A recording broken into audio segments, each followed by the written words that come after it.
আসসালামু আলাইকুম। বাংলাদেশ বেতার খুলনা খবর পড়ছি রুমানা মুস্তফা। প্রধানমন্ত্রী তারেক রহমান গতকাল ঢাকার ওসমানী স্মৃতি মিলনায়তনে ইমাম মুয়াজ্জিন সহ বিভিন্ন ধর্মীয় নেতাদের সম্মানী প্রদান কার্যক্রম উদ্বোধন করেন। প্রধানমন্ত্রী নির্বাচিত মসজিদের ইমাম মুয়াজ্জিন ও খাদেমদের পাশাপাশি মন্দিরের পুরোহিত, সেবায়েত, বৌদ্ধবিহারের অধ্যক্ষ, উপাধ্যক্ষ এবং গির্জার যাজক ও সহকারী যাজকদের হাতে সম্মানী চেক তুলে দেন। পরে তিনি আইভাস সিস্টেমের মাধ্যমে ধর্মীয় নেতাদের ব্যাংক অ্যাকাউন্টে মাসিক সম্মানী ভাতা প্রেরণ করেন। মসজিদের ইমামরা মাসে ৫,০০০ টাকা, মুয়াজ্জিনরা ৩,০০০ টাকা এবং খাদেমরা ২,০০০ টাকা করে সম্মানী পাচ্ছেন। মন্দিরের পুরোহিতরা পাচ্ছেন ৫,০০০ টাকা, সেবায়েত ৩,০০০ টাকা, বৌদ্ধবিহারের অধ্যক্ষ ৫,০০০ ও উপাধ্যক্ষ ৩,০০০ টাকা এবং গির্জার যাজকেরা ৫,০০০ টাকা ও সহকারী যাজকেরা ৩,০০০ টাকা করে সম্মানী পাচ্ছেন। প্রাথমিকভাবে দেশের ৪,৯০৮টি মসজিদ, ৯৯০টি মন্দির, ১৪৪টি বৌদ্ধবিহার এবং ৩৯৬টি গির্জার সংশ্লিষ্ট দায়িত্বপ্রাপ্ত ব্যক্তিদের এই সম্মানী দেওয়া হচ্ছে। ডেঙ্গু ও চিকুনগুনিয়া সংক্রমণ প্রতিরোধে খুলনা মহানগরীতে গতকাল থেকে মশক নিধন ও পরিষ্কার পরিচ্ছন্নতা কার্যক্রম জোরদার করতে বিশেষ ক্রাশ প্রোগ্রাম শুরু হয়েছে।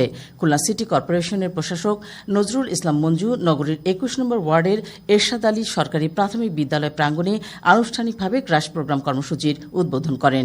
কেসিসির এই বিশেষ উদ্যোগের পাশাপাশি নিজ নিজ বাড়ির আঙিনা পরিষ্কার পরিচ্ছন্ন রাখা সহ বাড়িতে থাকা ফুলের টব, ড্রাম, অব্যবহৃত বালতি বা পরিত্যক্ত টায়ারে যেন পানি জমতে না পারে সেদিকে লক্ষ্য রাখার আহ্বান জানানো হয়েছে। জেলা প্রশাসক মোহাম্মদ জামশেদ খন্দকার, স্থানীয় সরকার বিভাগের উপপরিচালক মোহাম্মদ আরিফুল ইসলাম, খুলনা মহানগর বিএনপির সভাপতি শফিকুল আলম মনা, কেসিসির প্রধান নির্বাহী কর্মকর্তা রাজীব আহমেদ, সচিব আরিফুল ইসলাম, প্রধান প্রকৌশলী মশিউজ্জামান খান, কনজারভেন্সি অফিসার প্রকৌশলী মোহাম্মদ আনিসুর রহমান সহ ওয়ার্ডের ক্ষমতাপ্রাপ্ত কর্মকর্তা ও স্থানীয় গণ্যমান্য ব্যক্তিবর্গ এই সময় উপস্থিত ছিলেন। এদিকে প্রাণঘাতী ডেঙ্গু প্রতিরোধের লক্ষ্যে স্বেচ্ছাশ্রমের ভিত্তিতে নিজ নিজ কর্মক্ষেত্র, বাসস্থান ও সংলগ্ন এলাকায় পরিষ্কার পরিচ্ছন্নতা এবং এডিস মশার প্রজনন স্থল ধ্বংসে সাতক্ষীরা জেলা প্রশাসকের কার্যালয় চত্বরে গতকাল বিশেষ উদ্বোধনী কার্যক্রম শুরু হয়েছে। এবারে এর উপর শুনুন আমাদের সাতক্ষীরা জেলা সংবাদদাতার পাঠানো একটি প্রতিবেদন। সাতক্ষীরা সদর হাসপাতালের আঙিনা ও ড্রেন পরিষ্কার করা হয়, পাশাপাশি ড্রেনে মশক নিধনকারী ওষুধ ছেটানো হয়। প্রাণঘাতী ডেঙ্গু প্রতিরোধের লক্ষ্যে স্বেচ্ছাশ্রমের মাধ্যমে নিজ নিজ কর্মক্ষেত্র ও বাসস্থান এলাকায় পরিষ্কার পরিচ্ছন্নতা অভিযানের অংশ হিসাবে এ সকল কার্যক্রম চালানো হয়। এর আগে পরিষ্কার পরিচ্ছন্নতা অভিযানের উদ্বোধনী কার্যক্রম জেলা কালেক্টরেট ভবনের সামনে অনুষ্ঠিত হয়। উদ্বোধন করেন জেলা প্রশাসক আফরোজা আক্তার।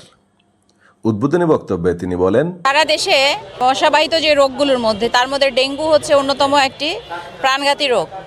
তো সরকার উদ্যোগ গ্রহণ করেছে মাননীয় প্রধানমন্ত্রীর ঘোষণা অনুযায়ী যে প্রতি সপ্তাহে পরিষ্কার পরিচ্ছন্নতা অভিযান চালানো। তো তারই অংশ হিসাবে পৌর এলাকা সহ সারা সাতক্ষীরা জেলায় এবং ইউনিয়ন এবং ওয়ার্ড পর্যায়ে এই পরিচ্ছন্নতা কার্যক্রমটি চলছে।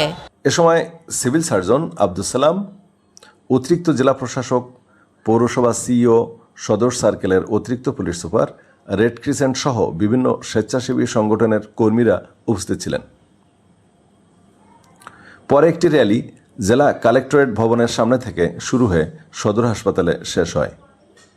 সাতক্ষীরা থেকে আবুল কাশেম, বাংলাদেশ বেতার, খুলনা।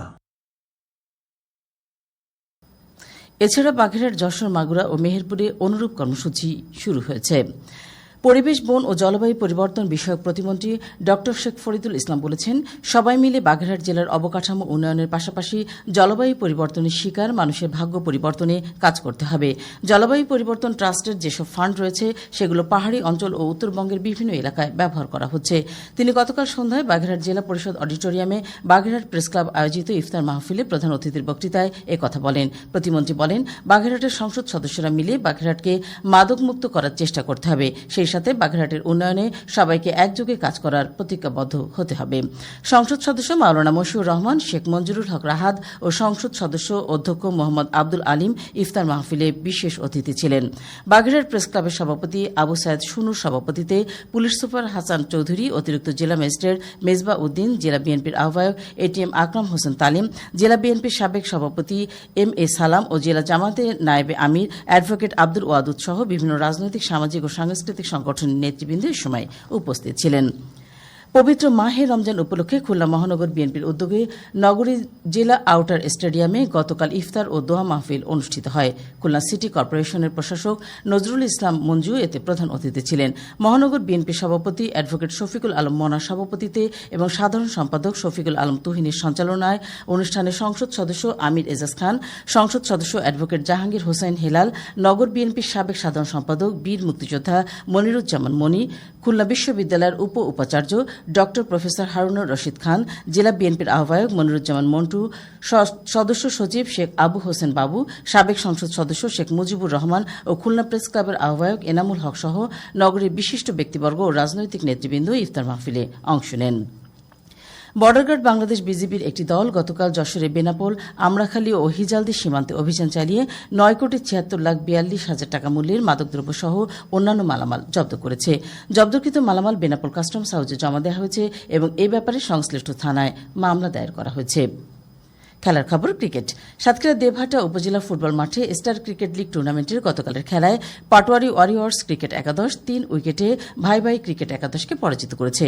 ভাই ভাই ক্রিকেট একাদশ প্রথমে ব্যাট করে নির্ধারিত ১২ ওভারে ৯ উইকেট হারিয়ে ৮৭ রান সংগ্রহ করে।